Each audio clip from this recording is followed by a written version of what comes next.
Hi friends, ಎಲ್ಲರೂ ಹೇಗಿದ್ದೀರಾ? ಚೆನ್ನಾಗಿದ್ದೀರಾ? ನಾನು ಚೆನ್ನಾಗಿದ್ದೀನಿ, ನೀವು ಚೆನ್ನಾಗಿದ್ದೀರಾ ಅಂತ ಅನ್ಕೋತಾ ಇದ್ದೀನಿ. ಇವತ್ತೇನು ರೆಸಿಪಿ ಮಾಡ್ತಾಯಿದ್ದೀನಿ ಅಂದರೆ ಫ್ರೆಂಡ್ಸ್, ಅಂದರೆ ಮನೇಲಿ ಅನ್ನ ಅಂದರೆ ಊಟ ಮಾಡಿ ರಾತ್ರಿ ಅನ್ನ ಉಳಿದಿದ್ರೆ ಬೆಳಗ್ಗೆ ನಾಷ್ಟಕ್ಕೆ ಏನಕ್ಕಾದ್ರೂ ಹಾಕ್ಕೊತೀವಲ್ಲ, ಅದ್ರ ಬದಲಿಗೆ ನಾವು ಉದ್ದಿನ ವಡೆ ಮಾಡೋದು ತೋರಿಸ್ತಾ ಇದ್ದೀನಿ. ಹೇಗೆ ಮಾಡೋದು ಅಂತ ತೋರಿಸ್ತೀನಿ. ಉದ್ದಿನ ವಡೆ ಮಾಡಬೇಕು ಅಂದರೆ ಉದ್ದಿನ ಬೇಳೆ ನೆನೆಸಿ ಮಾಡಬೇಕಲ್ವಾ? ಅದ್ರ ಬದಲಿಗೆ ರಾತ್ರಿ ಉಳಿದಿರೋ ಅನ್ನದಲ್ಲಿ ಉದ್ದಿನ ವಡೆ ಹೇಗೆ ಮಾಡೋದು ಅಂತ ತೋರಿಸ್ತಾ ಇದ್ದೀನಿ. ಅದಕ್ಕೆ ಏನೇನು ಬೇಕು ಅಂತ ತೋರಿಸ್ತೀನಿ, ಬನ್ನಿ. ನೋಡಿ ಫ್ರೆಂಡ್ಸ್, ರಾತ್ರಿ ಉಳಿದಿರೋ ಅನ್ನ ಇಷ್ಟು ತೊಗೊಂಡಿದ್ದೀನಿ, ಒಂದು ಬೌಲಷ್ಟು ತೊಗೊಂಡಿದ್ದೀನಿ. ಆಮೇಲೆ ಅಕ್ಕಿ ಹಿಟ್ಟು, ನಮಗೆ ಅಕ್ಕಿ ಹಿಟ್ಟು ಬೇಕು. ಸ್ವಲ್ಪ ಖಾರದ ಪುಡಿ ಬೇಕು ಅಂದರೂ ಹಾಕ್ಕೊಬೋದು, ಬೇಡ ಅಂದರೆ ಸ್ಕಿಪ್ ಮಾಡ್ಕೊಬೋದು. ಒಂದು ಅರ್ಧ ಬೌಲಷ್ಟು ಚಿರೋಟಿ ರವೆ, ಆಮೇಲೆ ಈರುಳ್ಳಿ, ಹಸಿಮೆಣ್ಸಿನ್ಕಾಯಿ ಖಾರಕ್ಕೆ ಬೇಕಾದ್ರೆ ಖಾರದ ಪುಡಿ ಸ್ವಲ್ಪ ಹಾಕ್ಕೊಬೋದು. ಕರಿಬೇವು, ನೀವು ಕೊತ್ತಂಬರಿ ಸೊಪ್ಪು ಹಾಕ್ಕೊಳ್ಳಿ, ನನ್ನ ಹತ್ರ ಕೊತ್ತಂಬರಿ ಸೊಪ್ಪು ಖಾಲಿಯಾಗಿದೆ. ಶುಂಠಿ, ಬೆಳ್ಳುಳ್ಳಿ, ಜೀರಿಗೆ ಮತ್ತು ಇದು ಕಾಳು ಮೆಣಸು. ಈಗ ನಾವು ಮೊದಲಿಗೆ ಅನ್ನನ ರುಬ್ಕೊಬೇಕು. ಅನ್ನ ರುಬ್ಕೊಂಡಿದ್ದ ಕೂಡಲೇ ತಕ್ಷಣ ಮಾಡ್ಕೊಬೋದು ಫ್ರೆಂಡ್ಸ್. ಬನ್ನಿ ಈಗ ಏನೇನು ಮಾಡೋದು ಅಂತ ತೋರಿಸ್ತೀನಿ. ಈಗ ನೋಡಿ ಫ್ರೆಂಡ್ಸ್, ಅನ್ನನ ಹಾಕ್ಕೊತಾ ಇದ್ದೀನಿ. ಅಂದರೆ ನಾವು ನೀರು ಏನು ಹಾಕ್ಕೊಳ್ಳೋದು ಬೇಡ, ಅನ್ನ ಅಷ್ಟೇ ಹಾಕ್ಕೊತಾ ಇದ್ದೀನಿ ನನ್ನ ಜಾರಿಗೆ. ಈಗ ಅನ್ನನ ಚೆನ್ನಾಗಿ ರುಬ್ಕೊಂಬಂದ್ಬಿಡೋಣ. ಅಂದರೆ ನಯಸ್ಸಾಗಿ ರುಬ್ಕೊಳ್ಳಿ. ಸ್ವಲ್ಪ ನೀರೇನು ಹಾಕೋದು ಬೇಡ, ಯಾಕಂದರೆ ರಾತ್ರಿ ಉಳಿದಿರೋ ಅನ್ನ ಅಲ್ವಾ, ಅದಕ್ಕಾಗಿ ಅದರಲ್ಲೇ ನೀರಿರುತ್ತೆ. ಈಗ ರುಬ್ಕೊಂಬರ್ತೀನಿ ಫ್ರೆಂಡ್ಸ್. ಈ ರೀತಿ ರುಬ್ಕೊಬೇಕು ನೋಡಿ, ನೀರು ಹಾಕ್ಕೊಳ್ದಂಗೆ ಗಟ್ಟಿಗೆ ಈ ರೀತಿ ರುಬ್ಕೊಂಡ್ರೆ ಸಾಕು. ಈಗ ಇದನ್ನು ಒಂದು ಬೌಲಿಗೆ ಶಿಫ್ಟ್ ಮಾಡ್ಕೊತೀನಿ. ಈಗ ಬೌಲಿಗೆ ಹಾಕ್ಕೊಳ್ಳೋಣ ಫ್ರೆಂಡ್ಸ್. ನೋಡಿ, ಈ ರೀತಿ ಗಟ್ಟಿಗೆ ಇರಲಿ, ತುಂಬ ತೆಳುವಾಗಿರಬಾರ್ದು. ಈ ರೀತಿ ಇದ್ದರೆ ಸಾಕು. ಈಗ ಈ ರುಬ್ಕೊಂಡಿರೋ ಅನ್ನಕ್ಕೆ ಉಪ್ಪು ಹಾಕ್ಕೊಳ್ಳೋಣ ಫ್ರೆಂಡ್ಸ್. ಅಂದರೆ ರುಚಿಗೆ ತಕ್ಕಷ್ಟು ಎಷ್ಟು ಬೇಕೋ ಅಷ್ಟು ಉಪ್ಪು ಹಾಕ್ಕೊಳ್ಳೋಣ.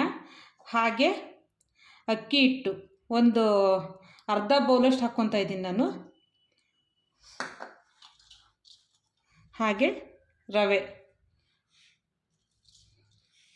ಒಂದು 3 ಟೇಬಲ್ ಸ್ಪೂನಷ್ಟು ರವೆ ಹಾಕ್ಕೊತಾ ಇದ್ದೀನಿ ನೋಡಿ ಫ್ರೆಂಡ್ಸ್.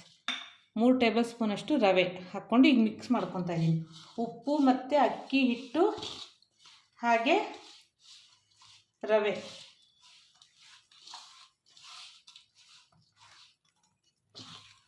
ಈಗ ಇದಿಷ್ಟನ್ನು ಚೆನ್ನಾಗಿ ಮಿಕ್ಸ್ ಮಾಡಿಕೊಂಡ್ರೆ ನಾವು ನೋಡಿ ಈ ರೀತಿ ನಮಗೆ ಗಟ್ಟಿಗೆ ಬ್ಯಾಟರ್ ಬರುತ್ತೆ.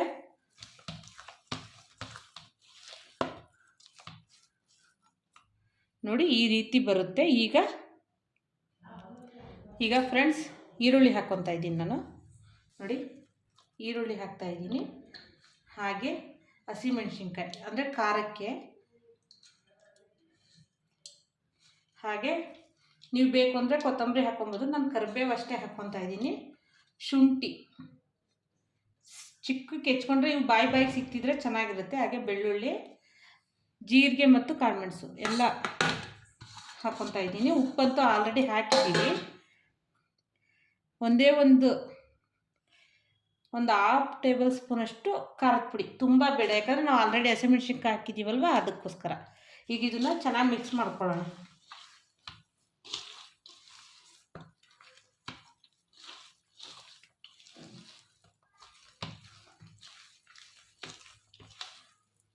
ಈ ರೀತಿ ಚೆನ್ನಾಗಿ ಮಿಕ್ಸ್ ಮಾಡ್ಕೊಬೇಕು.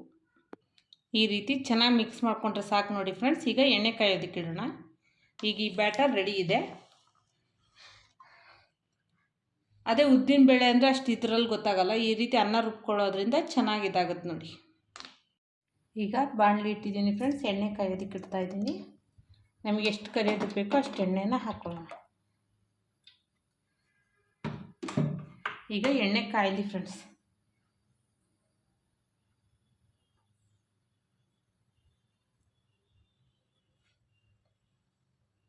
ಈಗ ಫ್ರೆಂಡ್ಸ್, ಎಣ್ಣೆ ಕಾದಿದೆ. ಈಗ ನೋಡಿ, ಕೈ ಸ್ವಲ್ಪ ಒದ್ದೆ ಮಾಡಿಕೊಂಡು ನಮಗೆ ಉಂಡೆ ಅಂದರೆ ವಡೆ ಥರ ತಟ್ಟಬೇಕಲ್ವ, ಅದಕ್ಕೆ ನೋಡಿ ಈ ರೀತಿ ಪ್ರೆಸ್ ಮಾಡಿ ನಿಮಗೆ ಯಾವ ಥರ ಬೇಕೋ ಶೇಪ್ ಮಾಡ್ಕೊಬೋದು. ನಾನು ಉದ್ದಿನ ವಡೆ ಥರ ಅಂದಿದ್ದಕ್ಕೆ ಹೋಲ್ ಮಾಡಿದ್ದೀನಿ. ಈಗ ಎಣ್ಣೆ ಹಾಕ್ತಾಯಿದ್ದೀನಿ.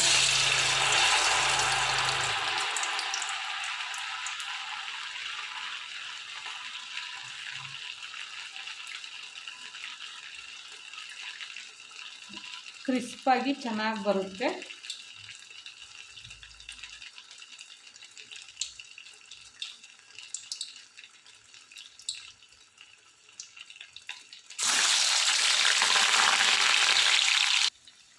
ನೋಡಿ ಫ್ರೆಂಡ್ಸ್, ಈಗ ಎಷ್ಟು ಬೇಕಷ್ಟು ಹಾಕ್ಕೊಂಡಿದ್ದೀವಿ. ಲೋ ಫ್ಲೇಮಲ್ಲೇ ಬೇಯಿಸ್ಕೊಳ್ಳೋಣ.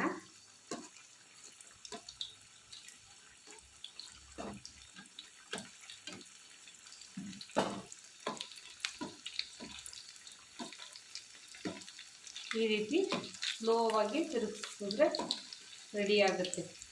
ಅಂದರೆ ಬೇಗ ಇದು ಹಾಕಬಾರ್ದು, ನಿಧಾನಕ್ಕೆ ಬೇಯುತ್ತದು.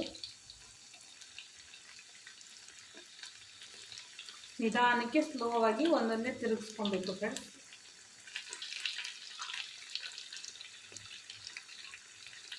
ಈಗ ಬೇಯ್ತಾ ಇದೆ. ಫ್ರೆಂಡ್ಸ್, ಈ ರೀತಿ ಗೋಲ್ಡನ್ ಬ್ರೌನ್ ಬಂದಿದ್ದ ಕೂಡಲೇ ನೋಡಿ, ಎರಡು ಕಡೆ ಸ್ವಲ್ಪ ಗೋಲ್ಡನ್ ಬ್ರೌನ್ ಬಂದಿದ್ದ ಕೂಡಲೇ ಬೇಯಿಸ್ಕೊಂಡು ತೆಗಿಬೇಕು. ಒಂದೊಂದೇ ನಿಧಾನಕ್ಕೆ, ಅಂದರೆ ಲೋ ಫ್ಲೇಮಲ್ಲಿ ಹಾಕಿರ್ತೀವಲ್ವಾ. ಈಗ ನೋಡಿ, ಇದು ಬೆಂದಿದೆ ನೋಡಿ. ಈ ರೀತಿ ಕಲರ್ ಸ್ವಲ್ಪ ಚೇಂಜ್ ಆದರೆ ಸಾಕು, ತುಂಬ ಆಗಬೇಕು ಅನ್ನೋದೇನಿಲ್ಲ.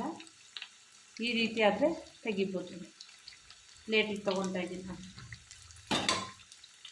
ಇದನ್ನು ಅದೇ ರೀತಿ ಇಟ್ಕೊಳ್ಳೋಣ, ಅಂದರೆ ಬೇಯಬೇಕು. ಹೇಗಿದೆ ನೋಡಿ, ಸೂಪರಾಗಿದೆ ವಡೆ.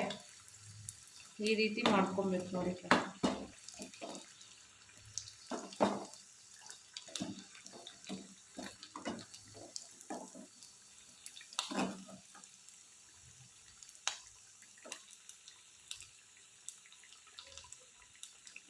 ನೋಡಿ, ಈಗ ಇನ್ನು ಉಳಿಕಿದ್ದನ್ನು ನಾನು ಮಾಡ್ಕೊತೀನಿ ಫ್ರೆಂಡ್ಸ್.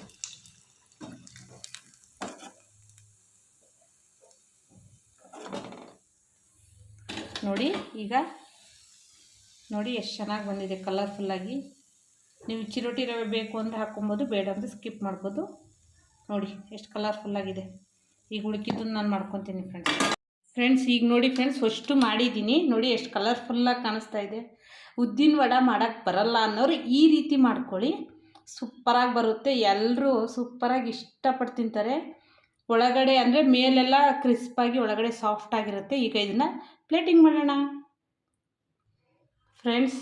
ನೋಡಿ, ಈಗ ಚಟ್ನಿ ಜೊತೆಗೆ ಇದಕ್ಕೆ ಕಾಂಬಿನೇಷನ್ ಕಾಯಿ ಚಟ್ನಿ ಮಾಡಿದ್ದೀನಿ. ನೋಡಿ ಹೇಗೆ ಕಾಣಿಸ್ತಾ ಇದೆ ವಡೆ, ಸೂಪರಾಗಿದೆ ಅಲ್ವಾ. ಇದನ್ನು ಬೆಳಗ್ಗೆ ಹೊತ್ತು ಇಡ್ಲಿ ಜೊತೆಗೆ ನೀವು ಟಿಫನ್ ಆಗಿಲ್ಲ, ಇದನ್ನೇ ಟಿಫನ್ ಆಗು ತಿನ್ಬೋದು. ಸೂಪರಾಗಿರುತ್ತೆ ಫ್ರೆಂಡ್ಸ್. ಇದನ್ನು ಹೇಗಿತ್ತು ಅಂತೇಳಿ ನಂಗೆ ಕಮೆಂಟಲ್ಲಿ ತಿಳಿಸಿ.